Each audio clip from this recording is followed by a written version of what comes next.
साथियों, आप सभी का इस प्लेटफॉर्म पर स्वागत है। यहाँ पर हम लोग आगामी यूपी पीसीएस 2023 के लिए टेस्ट सीरीज देख रहे हैं और यह जो टेस्ट सीरीज हम लोग देख रहे हैं दे आईएएस कोचिंग संस्था के द्वारा जो टेस्ट सीरीज कराई गई है, उसी में से एक टेस्ट को यहाँ पर हम लोग कवर करेंगे। ये टेस्ट नंबर 4 है दे आईएएस का और इसको हम लोग 2 पार्ट में कवर करेंगे।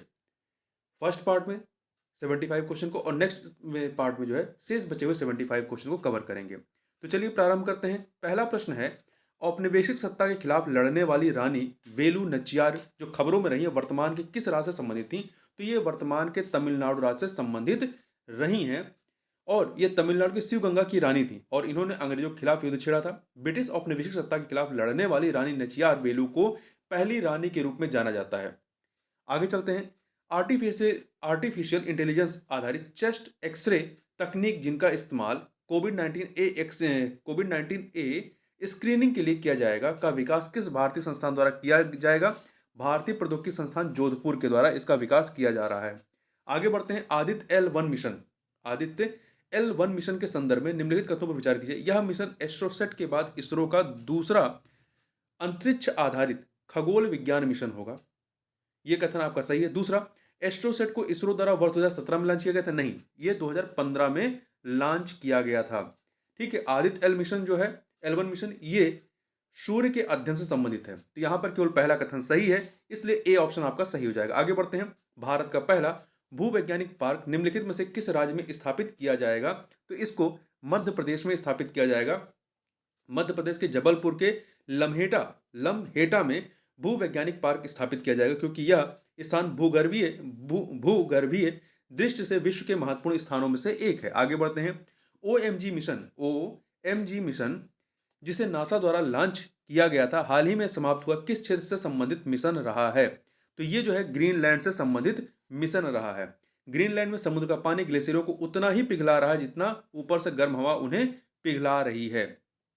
तो देखिए, यह 5 साल का मिशन था। यह 31 दिसंबर 2021 को समाप्त हुआ है। इस मिशन ने मुख्य रूप से ग्रीनलैंड में बर्फ के नुकसान को मापा है।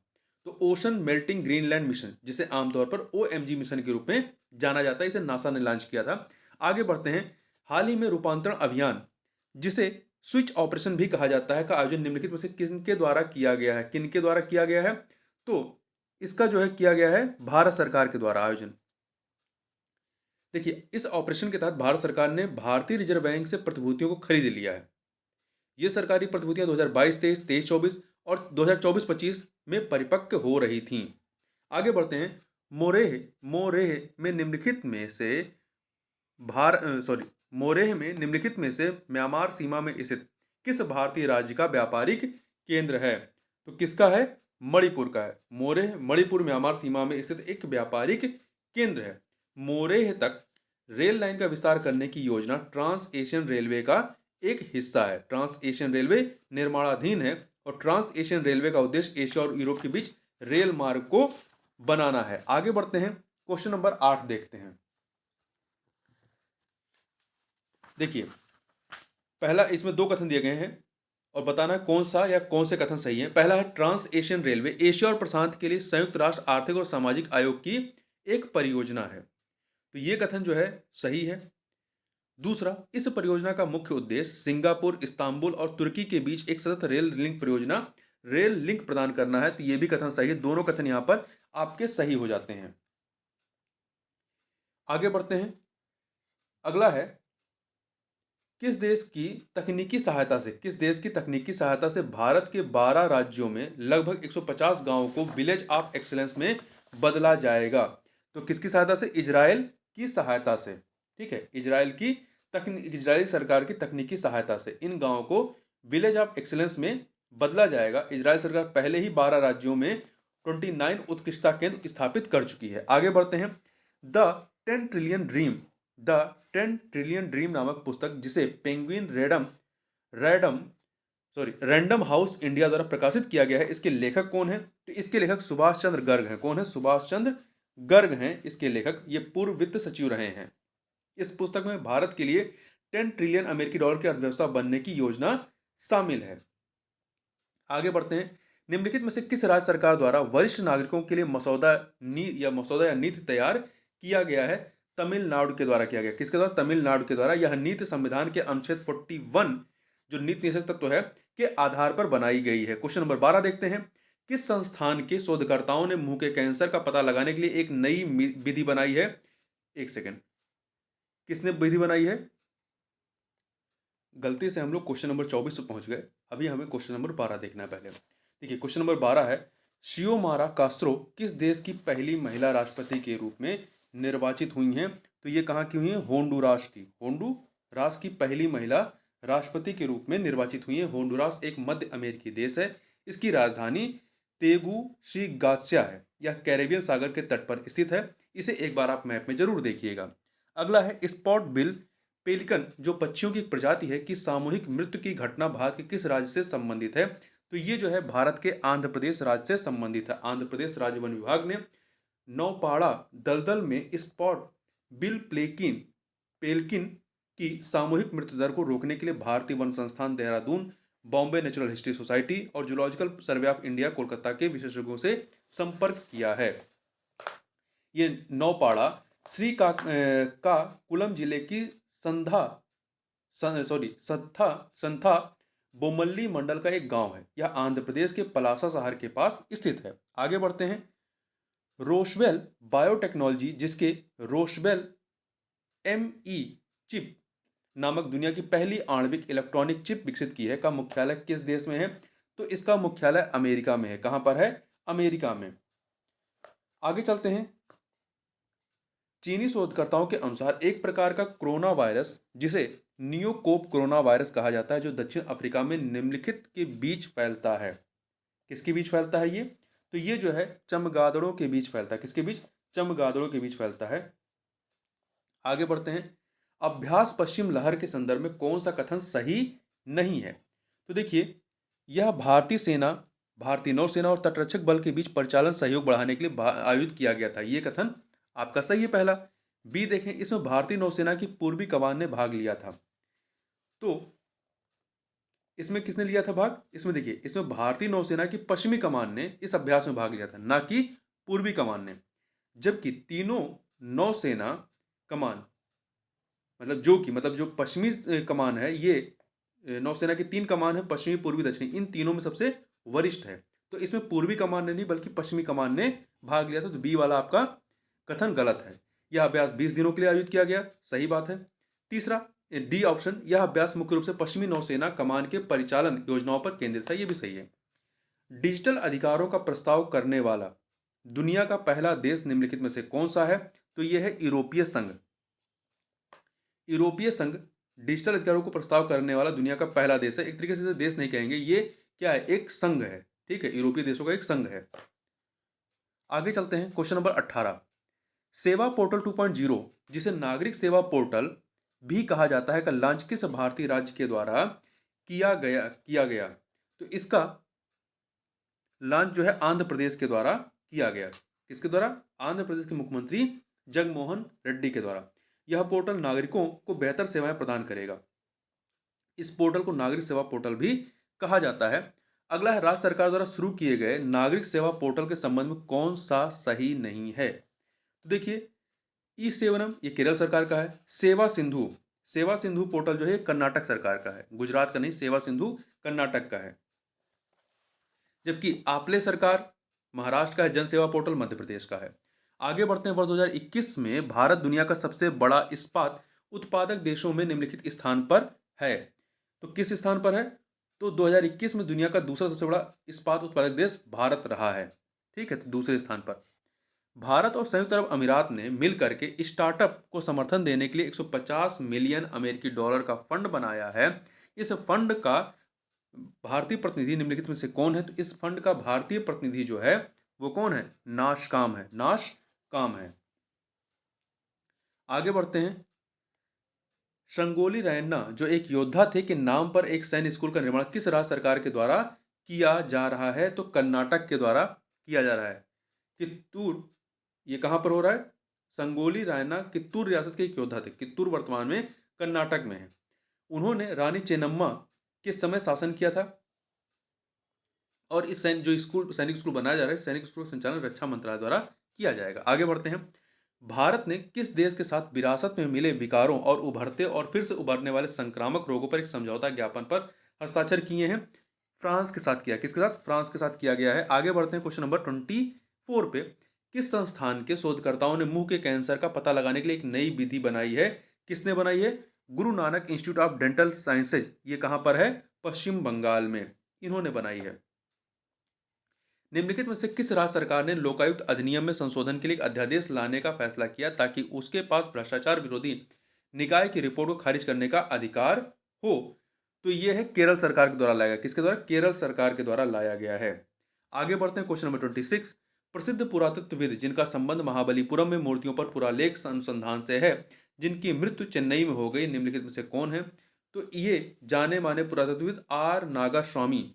आर नागा स्वामी। इनको बांग्लादेश में के ढाका में आयोजित सिल्वर जुबली अंतर्राष्ट्रीय सम्मेलन में सम्मानित किया गया है। इन्होंने तमिलनाडु पुरातत्व विभाग के संस्थापक निदेशक के रूप में भी कार्य किया है। सीपीआईएम नेताओं में पहले व्यक्ति निम्नलिखित में से कौन थे? तो इसमें पहले व्यक्ति ईएमएस नंबूदिरीपाद थे। ठीक है, ये पूर्व महासचिव दिवंगत ईएमएस नंबूदिरीपाद सीपीआईएम नेताओं में पद्म पुरस्कार से इनकार करने वाले पहले व्यक्ति थे ये। ठीक है, ये 1992 में पीवी नरसिम्हा राव के नेतृत्व वाली तत्कालीन कांग्रेस सरकार द्वारा भाजपा के अटल बिहारी वाजपेयी के साथ पद्म विभूषण पुरस्कार के लिए इन्हें चुना गया था और इन्होंने मना किया था। आगे चलते हैं। असॉल्ट राइफलों के निर्माण के बड़े अनुबंध के हिस्से के रूप में भारतीय सशस्त्र बलों को किस देश से 70,000 राइफलों का पहला बैच प्राप्त हुआ है? कहां से प्राप्त हुआ? रूस से प्राप्त हुआ। ठीक है, रूस से। आगे बढ़ते हैं। किस प्रौद्योगिकी संस्था द्वारा नेशनल ब्लॉकचेन प्रोजेक्ट के तहत ब्लॉकचेन संचालित तकनीक विकसित की गई है? किसके द्वारा विकसित की गई है? आईआईटी कानपुर के द्वारा। किसके द्वारा? आईआईटी कानपुर के द्वारा विकसित की गई है। आगे बढ़ते हैं। क्वेश्चन नंबर 30 को देखते हैं। निम्नलिखित कथनों पर विचार कीजिए। दो कथन दिए गए, बताना है इसमें से कौन सा या कौन से कथन सही है। तो देखिए, पहला, स्मृति मंधाना आईसीसी महिला क्रिकेटर का खिताब जीतने वाली पहली महिला खिलाड़ी हैं। नहीं, यह दुनिया में यह पुरस्कार जीतने वाली दूसरी महिला खिलाड़ी है। ठीक है, दूसरी हैं। पहली जो थी वो ऑस्ट्रेलिया की एलिस पेरी यह पुरस्कार खिताब जीतने वाली पहली महिला थी। तो ऑस्ट्रेलिया की एलिस पेरी महिला क्रिकेटर का खिताब जीतने वाली दूसरी महिला खिलाड़ी। ये कथन गलत है, बल्कि पहली है। ठीक है, स्मृति मंधाना दूसरी हैं। तो यहाँ पे दोनों कथन आपका गलत हो जाता है। यदि भारत के संदर्भ में बात करते तो पहली हो जाती है। राष्ट्रीय सम्मान पद्म विभूषण को स्वीकार करने से इनकार करने वाले व्यक्तित्व पर विचार कीजिए। इनमें कौन लोग रहे हैं? तो इसमें देखिए, एक सेकेंड, इसमें स्वामी रंगनाथन, पीएन पीएन हक्सर और ईएमएस नंबू दिरीपाल, इन्होंने जो है पद्म विभूषण को स्वीकार करने से इनकार कर दिया था। तो 1 2 4, तो यहां पे सी ऑप्शन हो जाएगा। देखिए, प्रथम विभूषण को पद्म विभूषण को स्वीकार करने से इनकार करने वाले पहले व्यक्ति जो थे वो ईएमएस नंबूदिरीपाद थे। आगे बढ़ते हैं। निम्नलिखित में से किस जोड़ी ने 30 साल के राजनयिक संबंधों को चिन्हित करने के लिए एक स्मारक लोगों को लॉन्च किया है? किसने लॉन्च किया? भारत और इजराइल ने। भारत और इजराइल ने लॉन्च किया है। भारत ने आधिकारिक तौर पर 1950 में इजराइल को मान्यता दी थी। हालांकि दोनों देशों के बीच राजनयिक संबंध जो है 1992 में स्थापित किए गए थे। मेटा प्लेटफॉर्म जो एक अमेरिकी बहुराष्ट्रीय प्रौद्योगिकी समूह है का मुख्यालय, जिसे फेसबुक पहले इसका नाम था, तो इसका मुख्यालय कहाँ पर है? तो इसका मुख्यालय जो है अमेरिका के कैलिफोर्निया में है। इसको पहले फेसबुक के नाम से जाना जाता था। तो मेटा जो है फेसबुक, व्हाट्सएप और इंस्टाग्राम का मूल संगठन है। अगला है, किस राज्य सरकार द्वारा चलाए जा रहे 400 से अधिक कार्यक्रमों जिसमें पेंशन योजना भी शामिल है को लागू करने में विश्व बैंक द्वारा 1,000 करोड़ रुपए के कर्ज को मंजूरी दी है? तो किसने की दी है? पश्चिम बंगाल ने। ठीक है, आगे बात करते हैं। 35 नंबर क्वेश्चन को देखते हैं। केंद्र सरकार ने भारत के आकस्मिकता कोष के लिए खर्च करने के मानदंडों में बदलाव करते हुए कुल कोष का कितना प्रतिशत व्यय सचिव वित्त मंत्रालय के निपटान में रखने की अनुमति दी है? कितना रखने की दी है? 40%। ठीक है, तो बजट 2021-22 के वित्त विधेयक के माध्यम से भारत के आकस्मिकता निधि को 500 करोड़ से बढ़ा करके 30,000 करोड़ रुपए करने का प्रस्ताव किया गया है। नए नियम के अनुसार अप्रत्याशित व्यय को पूरा करने के लिए फंड कॉपर्स को के 40% के बराबर राशि को सचिव वित्त मंत्रालय के निपटान में रखा जाता है। असम सरकार ने निम्नलिखित में से किन्हें सर्वोच्च नागरिक पुरस्कार असम वैभव प्रदान किया है? किसे किया है? रतन टाटा को। आगे चलते हैं, क्वेश्चन नंबर 37 देखते हैं। गणतंत्र दिवस परेड के दौरान आमतौर पर गाया जाने वाला मेरे साथ रहो अबाइड विद मी निम्न से एक भजन जिसे भारत सरकार ने छोड़ने का फैसला किया है। तो ये जो है आपका ईसाई भजन है। कैसा भजन है? ईसाई भजन है। आगे बढ़ते हैं। सुभाष चंद्र बोस आपदा प्रबंधन पुरस्कार 2022 का विजेता संस्थागत श्रेणी में निम्नलिखित में से कौन रहा है? तो गुजरात आपदा प्रबंधन संस्थान रहा है। ठीक है, गुजरात आपदा प्रबंधन संस्थान। देखिए, गुजरात आपदा प्रबंधन संस्थान को संस्थागत श्रेणी में, जबकि विनोद शर्मा को व्यक्तिगत श्रेणी के लिए चुना गया है। आगे बढ़ते हैं। निम्नलिखित में से किस समिति ने अखिल भारतीय सेवा के रूप में एक भारतीय पर्यावरण सेवा स्थापित करने की सिफारिश की थी? किसने की थी? TSR सुब्रमण्यम समिति के द्वारा की गई थी। अगस्त 2014 में समिति का गठन किया गया था। आगे बढ़ते हैं। 2014 में क्वेश्चन नंबर 40। निम्नलिखित में से किसने उपयोगकर्ताओं के लिए अपने प्रोफाइल चित्रों को प्रमाणित करने के लिए एक नए तरह की घोषणा की जो अपूर्णीय टोकन NFT द्वारा संचालित है? ट्विटर ने किया। किसने किया? ट्विटर ने किया है। इसकी घोषणा सितंबर 2021 में की गई थी। एक जीवित जड़ पुल छोटी धाराओं में निलंबन पुल है जो जीवित पौधों की जड़ों का उपयोग करके बनाया जाता है। इसका संबंध किस राज्य से? इसका संबंध मेघालय से। कहां से है? मेघालय से है। ठीक है। हाल ही में भारत ने इन पुलों के लिए यूनेस्को की विश्व धरोहर टैग की मांग की है। संयुक्त राष्ट्र के किस अंग के सदस्य वर्चुअल रियलिटी या VR तकनीक की मदद से कोलंबिया के वर्चुअल फील्ड ट्रिप पर गए थे? तो किसकी? सुरक्षा परिषद के सदस्य गए थे। ठीक है, सुरक्षा परिषद के। आगे बढ़ते हैं। Question number 43। ऑपरेशन सजग किस राज्य या केंद्र शासित प्रदेश से संबंधित है? तो ऑपरेशन सजग जो है ये केंद्र शासित प्रदेश दिल्ली से संबंधित है। किससे? दिल्ली से। देखिए, उत्तर पश्चिमी जिला दिल्ली के अनुसार ऑपरेशन सजग शुरू होने के बाद पुलिस नियंत्रण कक्ष की कॉलों की संख्या में 24% की कमी आई है। ऑपरेशन जो है मुख्य रूप से आग्नेयास्त्रों, अवैध शराब, ड्रग्स और चोरी की संपत्ति के सोर्स का पता लगाने पर केंद्रित है। आगे बढ़ते हैं। क्वेश्चन नंबर 44 देखते हैं। किस राज्य या केंद्र शासित प्रदेश ने इलेक्ट्रॉनिक वाहनों को बढ़ावा देने के लिए वन स्टॉप वेबसाइट लॉन्च की है? किसने लॉन्च की है? दिल्ली ने लॉन्च की है। ठीक है। भारत की पहली संयुक्त राष्ट्र विकास कार्यक्रम UNDP युवा जलवायु चैंपियन निम्न से कौन है? तो ये हैं आपकी अभिनेत्री प्राजक्ता कोली। सामग्री निर्माता और अभिनेत्री प्राजक्ता कोली भारत की पहली संयुक्त राष्ट्र विकास कार्यक्रम UNDP की युवा जलवायु चैंपियन बनी है। आगे बढ़ते हैं। क्वेश्चन नंबर 46 देखते हैं। निम्नलिखित में से किस देश की अध्यक्षता में 2022 की पहली ब्रिक्स शेरपा बैठक आयोजित की गई है? तो किसकी अध्यक्षता में? चीन की अध्यक्षता में। आगे बढ़ते हैं। 47 नंबर क्वेश्चन। 2021 में भारत निम्नलिखित में से किस देश का 5वां सबसे बड़ा व्यापार भागीदार बना है? किसका बना है? 2021 में 5वां सबसे बड़ा व्यापारी भागीदार बना है। तो ब्राजील का 5वां सबसे बड़ा व्यापारिक भागीदार बना है। NITI Aayog K fintech open summit का शुभारंभ निम्नलिखित में से किस केंद्रीय मंत्री द्वारा किया गया है? इसका उद्घाटन केंद्रीय मंत्री श्री अश्विनी वैष्णव के द्वारा किया गया है, जो कि 7 से 28 फरवरी 2022 के बीच में आयोजित हुआ था। डाबर इंडिया के संदर्भ में निम्नलिखित कथनों पर विचार कीजिए। तो देखिए, 2 कथन है, बताना है कौन सा कथन सही है, कौन सा या से कथन सही है। तो पहला, डाबर इंडिया पूरी तरह से प्लास्टिक वेस्ट न्यूट्रल बनने वाली दूसरी कंज्यूमर गुड्स कंपनी बन गई है। तो दूसरी नहीं बल्कि पहली, भारत की पहली कंज्यूमर गुड्स कंपनी बन गई है। तो पहला कथन गलत हो गया। दूसरा, इसने उत्तराखंड राज्य में पर्यावरण बचाओ अभियान शुरू करने की घोषणा की है। इसने हिमाचल प्रदेश में जो है एक नया पर्यावरण बचाओ अभियान शुरू करने की घोषणा की, ना कि उत्तराखंड में। दोनों कथन गलत हो गए। तो डी ऑप्शन आपका सही हो जाएगा। हाल ही में किसने निवेश संरक्षण और शिक्षा कोष पर सलाहकार समिति का पुनर्गठन किया है? किसने किया है? भारतीय प्रतिभूति और विनिमय बोर्ड के द्वारा किया गया है। भारतीय प्रतिभूति और विनिमय बोर्ड का गठन भारत सरकार के एक प्रस्ताव के माध्यम से 12 अप्रैल 1988 1988 को एक गैर सांविधिक निकाय के रूप में किया गया था।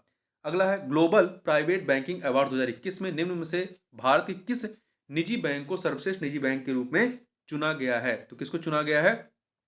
एचडीएफसी बैंक को चुना गया है। ठीक है, आगे बात करते हैं, क्वेश्चन नंबर 42 को देखते हैं। अंतरराष्ट्रीय धन प्रेषण व्यवस्था के लिए रिजर्व बैंक ऑफ इंडिया की मंजूरी निम्नलिखित में से किस पेमेंट बैंक को मिली है? तो किसको मिली है? ये फीनो पेमेंट बैंक को मिली है, फीनो पेमेंट बैंक को मिली है। आगे बढ़ते हैं, सर्वोच्च न्यायालय ने पंजाब में प्रधानमंत्री नरेंद्र मोदी सुरक्षा उल्लंघन की जांच के लिए किस न्यायाधीश की अध्यक्षता में एक जांच समिति नियुक्त की है? किसकी अध्यक्षता में? इंदु मल्होत्रा की अध्यक्षता में। आगे बढ़ते हैं, पूर्वी चीन सागर में स्थित शेनकाकू द्वीप समूह पर निम्नलिखित में से कौन से दो देश दावा कर रहे हैं? कौन से दो देश दावा कर रहे हैं? चीन और जापान, चीन और जापान कर रहे हैं। आगे बढ़ते हैं, देखिए शेनकाकू द्वीप पूर्वी चीन सागर में एक निर्जन द्वीप श्रृंखला है जिसे कई दशकों से जापान द्वारा प्रशासित किया गया है। केसीआर किट के संदर्भ में निम्नलिखित कथनों पर विचार कीजिए। केसीआर किट के संबंध में 3 कथन दिए गए हैं, बताना है इसमें कि कौन सा सही, मतलब कौन सा कथन इसमें सही है। तो देखिए, यह मां और बच्चे के लिए शुरू की गई एक आंध्र प्रदेश सरकार द्वारा एक कल्याणकारी योजना, आंध्र प्रदेश की नहीं बल्कि तेलंगाना सरकार की योजना। पहला कथन आपका गलत हो गया।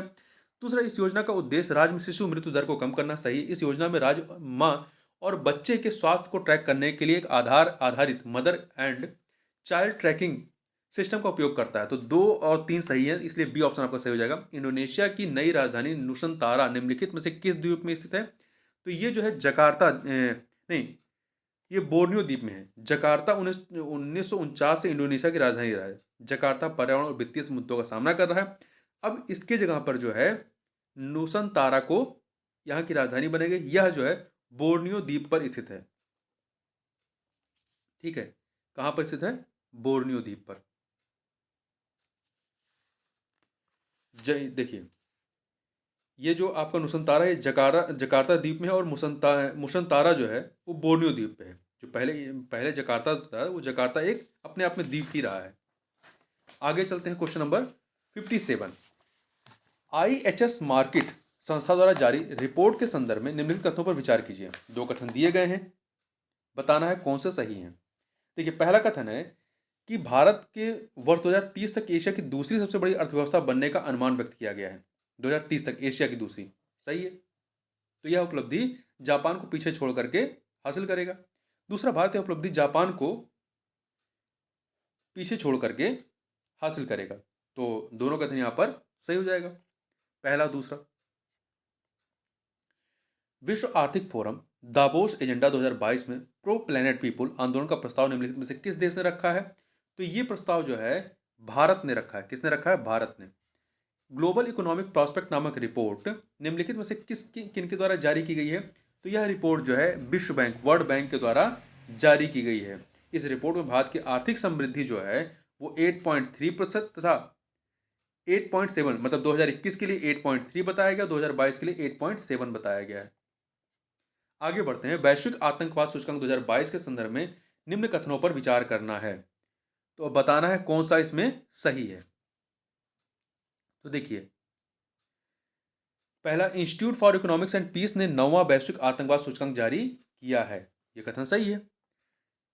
Institute for Economics and Peace एक वैश्विक थिंक टैंक है जिसका मुख्यालय ऑस्ट्रिया के वियना में है, नहीं, ऑस्ट्रेलिया के सिडनी में है। तो दूसरा कथन गलत हो गया। तीसरा, इस सूचकांक में भारत 7.432 अंकों के साथ 12वें स्थान पर है। 12वें स्थान पर है, नहीं, ये कथन नहीं, एक सेकंड, पहला सही, ये सही है, 12वें स्थान पर है। ठीक है, तो पहला सही, तीसरा सही हो गया। चौथा, अफगानिस्तान इस सूचकांक में 9.109 अंकों के साथ द्वितीय स्थान पर है। द्वितीय नहीं, पहले स्थान पर है। तो यहां पर पहला और तीसरा सही है, डी ऑप्शन। क्वेश्चन नंबर 61 देखते हैं। निम्नलिखित में से किस बैंक ने मोस्ट इनोवेटिव वेस्ट प्रैक्टिस 2021 के लिए CIIDX अवार्ड जीता है? किसने जीता है? ये जीता है HDFC बैंक ने। हरित ऊर्जा कॉरिडोर चरण 1 की योजना वर्ष 2030 तक कितने में गीगावाट स्थापित नवीकरणीय ऊर्जा क्षमता का लक्ष्य प्राप्त होगा? कितने का प्राप्त होगा? 450 गीगावाट। ठीक है, भारत सरकार ने हरित ऊर्जा कॉरिडोर चरण 2 की योजना को मंजूरी दी है। इस योजना को अंतरराज्यीय पार्षण प्रणाली हेतु मंजूरी दी गई। इसमें कुल 7 राज्य गुजरात, हिमाचल प्रदेश, कर्नाटक, केरल, राजस्थान, तमिलनाडु और उत्तर प्रदेश लाभान्वित होंगे। तो उत्तर प्रदेश भी इसमें शामिल है। क्वेश्चन नंबर 63 देखते हैं, अमेरिका ने निम्नलिखित में से किन किन देशों को अफ्रीका विकास और अवसर अधिनियम व्यापार वरीयता कार्यक्रम से बाहर कर दिया है? किसको किया है? इथोपिया, माली, गिनी, इन तीनों को, इन सभी को किया है बाहर। ठीक है, देखिए वरीयता कार्यक्रम एक व्यापार वरीयता कार्यक्रम कांग्रेस द्वारा विधायी है, मतलब विधायी कार्यक्रम, और कार्यक्रम के नियमों को पूरा करने वाले नामित लाभार्थी देशों के कुल परिधान उत्पादों के लिए शुल्क मुक्त उपचार प्रदान करता है। ये बस इतना याद रखिए, किसको बाहर किया? 3 देशों को, इथोपिया, माली, गिनी को। वैश्विक निवेश रुझान मॉनिटर निम्नलिखित में से कौन जारी करता है? तो ये जारी करता है अंकटाड। ठीक है, अंकटाड का पूरा नाम क्या है? व्यापार और विकास में संयुक्त राष्ट्र सम्मेलन, अंकटाड। इस रिपोर्ट के अनुसार वर्ष 2021 में भारत में एफडीआई प्रवाह में 26% की कमी आई है। प्रधानमंत्री स्ट्रीट वेंडर्स आत्मनिर्भर निधि या पीएम स्वनिधि को कब तक के लिए बढ़ा दिया गया है? इसे जो है दिसंबर 2024 तक के लिए बढ़ा दिया, दिसंबर 2024, बी ऑप्शन। आगे बढ़ते हैं, निम्नलिखित में से कौन सा देश वर्ष 2021 में भारत का सबसे बड़ा व्यापारिक भागीदार बना है? कौन सा देश बना है? तो यह है अमेरिका बना है। ठीक है, अमेरिका ने चीन को छोड़ करके भारत का सबसे बड़ा व्यापारिक भागीदार बन गया है। आगे बात करते हैं, ये 2021-22 के आंकड़ों के अनुसार है। वर्ष 2020-21 के आंकड़ों के अनुसार निम्नलिखित में से कौन सा देश भारत से बाजरा का शीर्ष आयातक देश था 2020-21 के आंकड़ों के अनुसार? तो नेपाल था। कौन था? नेपाल था। आगे बढ़ते हैं, अंतरराष्ट्रीय वित्तीय सेवा केंद्र प्राधिकरण ने बीमा पेशेवरों की क्षमता निर्माण के लिए निम्नलिखित में से किसके साथ समझौता किया है? तो यह समझौता भारतीय बीमा संस्थान के साथ किया गया है। भारतीय बीमा संस्थान 1955 में स्थापित एक बीमा शिक्षा सोसाइटी है। आगे बढ़ते हैं, बढ़ते ई कचरे से निपटने के लिए निम्नलिखित किस राज्य या किस में भारत का पहला कचरा इको पार्क खोला जाएगा? भारत का पहला इको पार्क खोला जाएगा, दिल्ली में खोला जाएगा। कहां पर? दिल्ली में खोला जाएगा। आगे बढ़ते हैं, पौध आधारित कोविड-19 वैक्सीन के उपयोग को अधिकृत करने वाला दुनिया का पहला देश निम्नलिखित में से कौन सा है? तो यह है कनाडा। कौन है? कनाडा है। आगे बात करते हैं, 71 नंबर क्वेश्चन को देखते हैं, भारत और किस देश के बीच एक वार्षिक सैन्य अभ्यास के रूप में धर्म गार्जियन अभ्यास होता है? तो भारत और जापान के मध्य में, भारत और जापान के मध्य में होता है। यह अभ्यास 2018 से प्रतिवर्ष आयोजित किया जा रहा है। निम्नलिखित में से भारत के कौन सा केंद्रीय सशस्त्र पुलिस बल ने उत्तर पश्चिम सीमांत लद्दाख में पहली बार बर्फ की दीवार पर चढ़ने की प्रतियोगिता का आयोजन किया है? तो भारत तिब्बत सीमा पुलिस ने। ठीक है, भारत तिब्बत सीमा पुलिस ने इसका आयोजन किया है। आगे बात करते हैं, स्विफ्ट जो कि एक वैश्विक सदस्य स्वामित्व वाली सहकारी संस्था का मुख्यालय किस देश में स्थित है? तो इसका मुख्यालय जो है बेल्जियम में स्थित है। ठीक है, कहां पर है? बेल्जियम में स्थित है। देखिए स्विफ्ट जो है 11 देशों के केंद्रीय बैंक इसकी देखरेख करते हैं। देखिए आगे इसमें थोड़ा सा देख लीजिए, society for world wide inter bank financial telecommunication, ये स्विफ्ट का पूरा नाम है। प्रणाली एक सुरक्षित मंच है जिसका उपयोग विभिन्न वित्तीय संस्थाओं द्वारा धन हस्तांतरण जैसे वैश्विक मौद्रिक लेन देन से संबंधित सूचनाओं के आदान प्रदान के लिए किया जाता है। आगे बढ़ते हैं, क्वेश्चन नंबर 74 को देखते हैं, लॉन्ग मार्च 7 निम्न में से किस देश का एक तरल ईंधन वाला लॉन्च वाहन है जो लॉन्ग मार्च परिवार से संबंधित है? तो ये जो है किसका है? चीन का है। ठीक है, चीन का है। तो इसे China aerospace science and technology corporation CAST द्वारा विकसित किया गया। इसका उड़ान 25 जून 2016 को किया गया था। इसे लॉन्ग मार्च 2F के प्रतिस्थापन के रूप में डिजाइन किया गया था। क्वेश्चन नंबर 75 देखते हैं, यूक्रेन में फंसे भारतीयों को सुरक्षित स्वदेश लाने के लिए भारत ने निम्नलिखित में से कौन सा ऑपरेशन शुरू किया था? तो भारत ने जो है ऑपरेशन भारत, कौन सा? सॉरी, ऑपरेशन गंगा चालू किया था। ठीक है, ऑपरेशन गंगा चालू किया था। देखिए 27 फरवरी 2022 को विदेश मंत्रालय में यूक्रेन से भारतीय नागरिकों को निकालने में सहायता के लिए एक नियंत्रण केंद्र स्थापित किया गया था। भारत ने ऑपरेशन गंगा नामक एक बहुयामी निकासी योजना भी शुरू की थी। ठीक है, तो ऑपरेशन गंगा, सी ऑप्शन। तो इस प्रकार से इस वीडियो में बस इतना ही। मिलते हैं नेक्स्ट वीडियो में, तब तक के लिए बहुत बहुत धन्यवाद।